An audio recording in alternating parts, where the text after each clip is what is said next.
Eto idol yung nangyari sa ating kamanibela dito sa may Marilao, Bulacan So sumabit yung kanyang kargamento dito sa may Marilao Bridge So sa kasamaang palad mga idol yung kanyang kasama lumusot sa bintana sa mismong windshield ng sasakyan So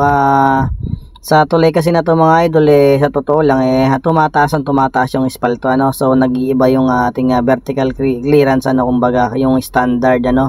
so dapat medyo bumaba tayo diyan. So ang tanong dito bakit nakakalusot yung ganitong uri ng kargamento doon sa mismong entrada ng toll gate ng NLEX so dapat doon pa lang sa